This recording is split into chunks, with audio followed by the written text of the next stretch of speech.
ناظرین، کچھ دہائیاں پہلے تک ایک معروف ہفت روزے کا انتہائی مقبول سلسلہ تھا 3 عورتیں 3 کہانیاں۔ اس میں گھریلو سیاست کی کہانیاں دلسوز انداز میں بیان کی جاتی، ظلم و ستم اور سازشوں کے دردناک واقعات ایسی مہارت سے قلم بند کیے جاتے کہ پڑھنے والے کئی دن اس اداس پھرتے رہتے۔ پھر نیوز چینلز کا زمانہ آیا تو ڈائجسٹ اور میگزینز کا سنہری دور ختم ہوا، لیکن 3 کہانیوں کا دور ختم نہیں ہوا۔ یہ ابھی بھی جاری ہے اور ختم ہونے کا امکان نظر بھی نہیں آ رہا۔ اس عرصے میں معمولی سی تبدیلی ضرور آئی، قائرین کی جگہ ناظرین نے لے لی، 3 عورتوں کی جگہ 3 سیاسی جماعتوں نے سنبھال لی۔ سیاسی رہنماؤں کی زندگیاں کتنی ہی پرسکون ہوں، مگر وہی مظلومیت کا رونا، وہی دکھ، وہی درد اور وہی داستانیں۔ اب ناظرین ان جماعتوں کے دکھوں کو دل میں بسائے اداس پھرتے ہیں۔ پاکستان کے سیاسی منظرنامے پر موجود 3 بڑی سیاسی جماعتوں میں اقتدار کی جنگ جاری ہے۔ ملکی سیاست کے حالات کو کبھی بھی قابل رشک نہیں رہے، لیکن موجودہ صورتحال میں تینوں جماعتیں اپنی اپنی مشکلات کا شکار ہیں۔ پہلے آپ کو مسلم لیگ نون کی کہانی سناتے ہیں۔ بدترین معاشی حالات میں میرے چھوٹے قائد نے وزارت عظمیٰ قبول کر لی۔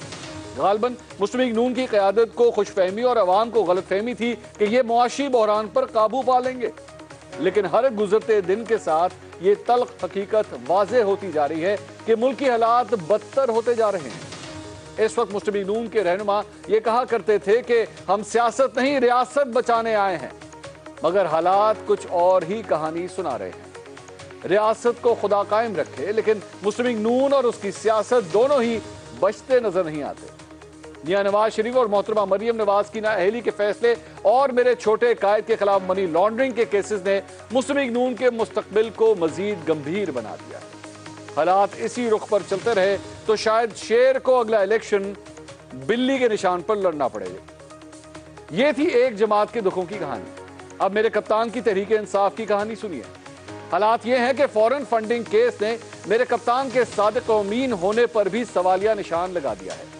حکومت جانے کا دکھ ابھی گیا نہیں کہ اوپر سے الیکشن کمیشن نے فیصلہ محفوظ کر دیا۔ اس کیس میں سب سے اہم چیز میرے کپتان کا یہ بیان حلفی ہے کہ تحریک انصاف نے جو معلومات بھی الیکشن کمیشن کو فراہم کی ہیں وہ صحیح ہیں۔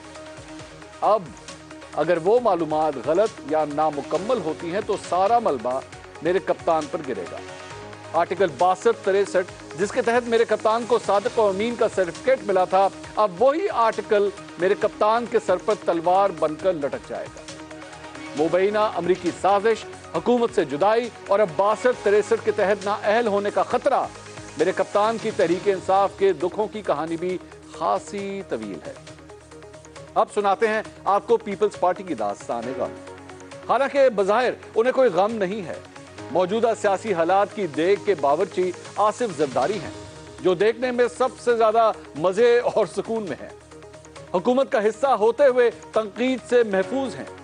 مہنگائی کی ذمہ داری صرف مسلم لیگ نون پر ڈالی جا رہی ہے۔ مرکز میں اتحادی ہونے کے ساتھ ساتھ سندھ کی بلا شرکت غیر حکمرانی پاکستان پیپلز پارٹی کے پاس ہے۔ یہ غالباً واحد بڑی سیاسی جماعت ہے جس کو الیکشن کے اب ہونے یا تب ہونے سے کوئی فرق نہیں پڑتا، کیونکہ سندھ میں برابر کا کوئی سیاسی حریف ہے ہی نہیں۔ لیکن پیپلز پارٹی کے لیے بھی سب اچھا نہیں۔ تیسری بڑی جماعت کی کہانی میں بھی آرزوؤں اور حسرتیں موجود ہیں۔ آصف زرداری 2023 میں بلاول بھٹو کو وزیر اعظم بنانے کا خواب دیکھ رہے ہیں، جو موجودہ حالات میں خاصا مشکل نظر آ رہا ہے۔